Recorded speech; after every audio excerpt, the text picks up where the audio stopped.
Welcome back to the Path to Better A1C podcast and happy episode 25. My name is Jenny, your host, and we have hit a mini milestone together. And I thought, what better way to celebrate than by answering 25 of the most common questions that I get? And let's be honest, sometimes confusing questions. Things that there's a lot of controversy out there in terms of these topics. So these are questions that I get from clients, from listeners, from direct messaging and Instagram. So I love that I get people to ask me all these questions because it brings me so much vision as to what you need to hear about. Now, if you've ever wondered, why am I so tired all the time? Can I ever eat carbs again? Well, this is the episode for you. And if you're listening in real time, my Energy Fix Jumpstart kicks off June 8th. You still have time to join. So if any of these answers, any of these things that we talk about spark something in you and you're ready to feel better fast, check out the link that I will put in the show notes for details. So let's dive right in. I'm going to try to keep this under 30 minutes, but this may be a bit longer than usual. Let's see how I do. Part one. Let's start with 5 questions around energy, fatigue, and focus. Well, question one. That's one that comes all the time. Why am I always tired even when I sleep? And I can tell you, blood sugar instability is often the hidden culprit. When your energy dips and spikes all day, even 8 hours of sleep might not feel like enough. We need to balance meals, stabilize that blood sugar, and restore natural energy rhythms. So, blood sugar dysregulation, even when you're getting sleep, it will still create that internal tiredness that seems to never go away. So, this is very important. Now, question number two.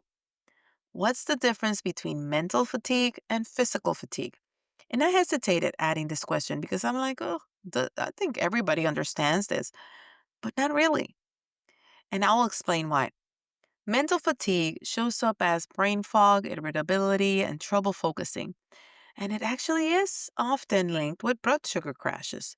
Now, physical fatigue, it tends to feel more like muscles tiredness, um, dragging through the day, and it can be often tied to nutrient gaps or poor sleep. You see, some people, when they're having mental fatigue, they're interpreting that as physical fatigue. So they're trying to remedy it by addressing it as if it was physical fatigue. And before you know it, things escalate, and here's the diagnosis that nobody wants to hear. So that's the difference. Now, question three. What should I eat in the morning to have more energy? If you have been listening to my podcast for 3 seconds, you will know the answer to this. High protein, high fiber breakfast. I want you to think eggs with vegetables. I want you to think Greek yogurt with chia seeds and some berries or fruit. Please skip the cereal and skip the juice if you really want to skip the crash. You should know this by now. If you have been listening to me or following me on Instagram or in my email list, you will know this. Now, question number four. How can I avoid a 3 p.m. slump? You know, that afternoon that you're dying to go to Starbucks to get coffee and you're looking in the lunchroom for that stale donut? You need to balance your meals, especially your lunch. And right after lunch, try to move a little. Hydrate. Make sure you're not running on caffeine and carbs alone. And talk, uh, like I talk a lot about this on my Energy Fix Jumpstart. And I talked about that on my Cravings, Crashes, Entropy, and Slump workshop. I went through it in detail as to what you need to do to avoid that. So technically, follow that balanced plate. And I will go over that balance plate later on. Now, question number 5. Can blood sugar affect brain fog and memory? Oh, absolutely, 100%. I actually have an episode just dedicated for that. So, when glucose is spiking and crashing, think about a roller coaster. That's how I explain it better. It's going up and down, up and down. Your brain is like, I don't know what to do. Where do I get my fuel? I am confused. What am I supposed to do? That foggy feeling is real. But the good thing is that you can reverse it when you tweak your eating habits. Now, let's go to part 2 of 5, and that would be for cravings and blood sugar spikes. Let's cover a few questions around that topic. Question 6. Why do I crave sugar in the afternoon? Well, I can tell you. It's usually a rebound from a blood sugar dip because typically, if you had a high carb lunch or you skipped meals, your body is begging for fast fuel. That's why you have those cravings. Now, question 7. Are sugar cravings a sign of something deeper? And I will say sometimes, because blood sugar imbalance is the main reason, but there are other culprits like stress, lack of sleep, even dehydration that could actually cause sugar cravings. And even emotional hunger, going through something very emotionally charged, maybe you're grieving a loss, um, traumatic events, things of that sort, it can impact your body and how it processes cravings. And it's craving sugar to find comfort. That's the way that the body is interpreting that. Now, question 8. What can I eat when I'm craving something sweet? Well, I would say always try to have that sweet and savory combo. Try to have that protein and fat.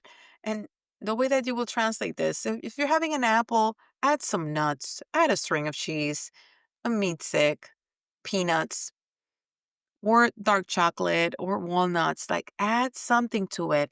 It will satisfy you without spiking your blood sugar. Now, one question that a lot of people ask, question number 9 is, do artificial sweeteners help or hurt blood sugar control? And I will say some are better than others. I'm not going to start naming this and that. I know monk fruit and stevia are better tolerated, but for many, even 0-calorie sweeteners can increase cravings. There's some mixed opinions on how it impacts insulin sensitivity. Now, I can tell you my personal experience. I feel that when you are artificially adding sugar taste to certain foods, you're still training your palate to look for that sweetness. Um, and you're not allowing your body to actually change the palate and not crave that sweetness anymore. I don't have table sugar in my house. I don't use any artificial sweeteners. Um, when I want something sweet, I typically just get it from natural sources. Once in a while, I have my treats, but in general, it's something that I just carved out of my routine. And now I'm perfectly fine. And even when I take things that are a bit high on sugar, I don't enjoy them anymore. I feel that there is something that my body's already kind of rejecting it. Now, question number 10. How do I know if my blood sugar is crashing? Now I'll tell you. Shaky hands, sudden hunger, fatigue, irritability. They're all big signs. Feeling hangry, right? Like when you're emotional and you're looking for stuff and you're snapping at people, it all feels like a crash. Now, let's go to part 3. And I know that I didn't want to touch on it too much because I knew that these questions were coming in the queue, but meals, snacks, and habits. Let's talk about that. Question 11. What is the ideal plate for balanced blood sugar? And mind you, I said plate, not diet. There's a reason why. Because diet, I feel like it's associated with restriction, it's associated with very extreme um, approaches, and I feel like balance is key. and diabetes.org will vouch me. And just think about how to follow the diabetes plate, which I feel like it shouldn't even be called the diabetes plate because I think everybody should eat this way. Half your plate should be non starchy vegetables, a quarter should be lean protein, and the other quarter should be healthy fats. I mean, healthy carbs. What am I saying? Like quinoa or sweet potato. Now, you will add healthy fats like avocado and olive oil and nuts, and boom, there you go. You have your blood sugar friendly meal that is going to be satisfying and is going to keep your energy level stable. Now, there's this question that a lot of people ask me. Question 12. Should I be snacking or sticking to 3 meals? Well, I'm going to tell you one thing. It depends.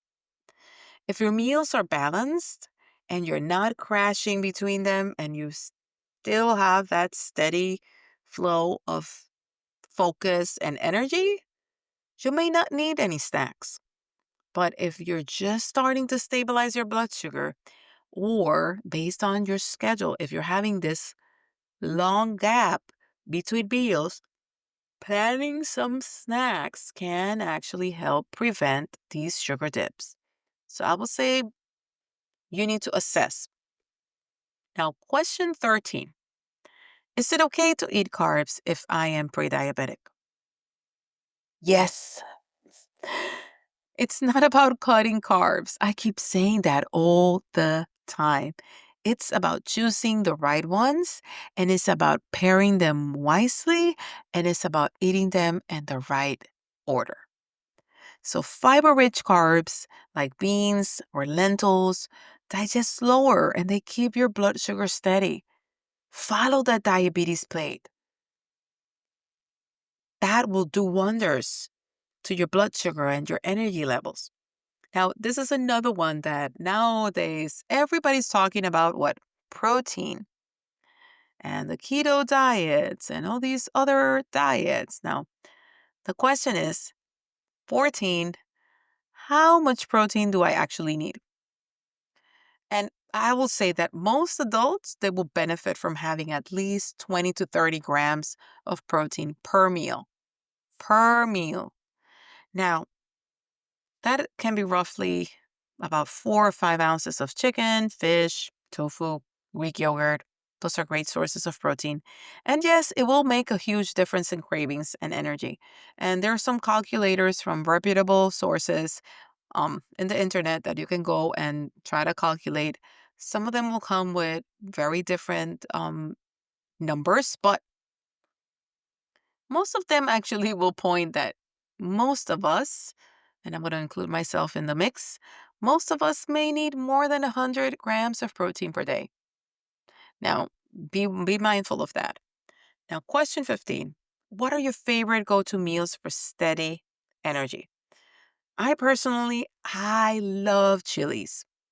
I can eat them at any time. I like Mexican food profiles. I love them. And I feel like it's the easiest thing. It's one pot. I can get different types of vegetables and beans in there. I modify it. I add different seasonings based on what I feel like having that week. And it's so easy to batch cook and to save. It is amazing. So that is one of my go-to meals. Great for lunches, great to carry. I mean, they're great. They're just great. And you can mix and match, serve them with rice, serve them with different things, and it will be delicious. So that's definitely my go-to. Now, part 4. Let's talk about insulin resistance and diabetes and pre-diabetes. A lot of people ask me, like, what is insulin resistance? Well, I'll explain because a lot of people, it's a term that is thrown out. And I can tell you, there is not one lab work. There is nothing that they can just say like A1C or glucose that can be like, oh, you're insulin resistant. There you go. No, it's more about the symptoms and certain illnesses that develop that kind of show that your body may not be processing sugar and glucose the way that it should. So technically, insulin resistance is when your body stops responding efficiently to insulin and it causes your blood sugar to rise. So, common signs are belly fat, fatigue, cravings, skin issues. Again, and these are things that you cannot really associate or link to a lab. But these are things that you need to look, right? Like there's PCOS that seems like there are theories out there of the linkage between that and insulin resistance. That's why even medications and even the protocol in terms of diet is very similar to somebody that has diabetes. So these are things that all is about insulin resistance, but that is the root cause of a lot of imbalances in your body. So just keep that in mind. Now, question 17 is another that is very common. Can I reverse prediabetes naturally? And the answer is yes. There's no guaranteed, obviously, but CDC has tons of data through the diabetes prevention program that runs nationally. They've been collecting data for years, and they have been able to see that yes, through consistent nutrition, movement, sleep, stress management, um, I was able to do it. I was able to get off medications and reverse my prediabetes.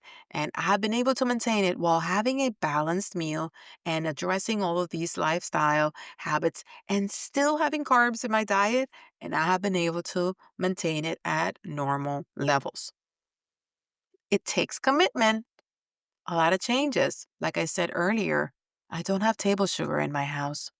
A lot of things changed, and it took a while. But I decided to do that investment and be 100% committed to myself and my family. Now, question 18. My A1C is normal, but I feel off. Why is that? It's all about the symptoms. Your A1C may be in range, but your body is already showing that there is something that is not working properly. So, better than waiting until the A1C spikes. If you're noticing these things that I'm telling you, start making changes now so that you can prevent it. And another alternative that I will suggest, if you can, even though with insurance and out of pocket, it can be expensive, but having a continuous glucose monitor and talking to a dietitian and helping you monitor just to identify how certain foods actually impact your blood sugar, that it's great. Like I was able to identify certain foods that tends to spike my blood sugar a lot more than others. So that helped me, that insight helped me made better decisions whenever I wanted to include that element into my diet. Now, question number 19. How long does it take to see results from lifestyle changes?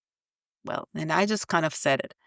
Now, there's some changes that you can see effect within a week.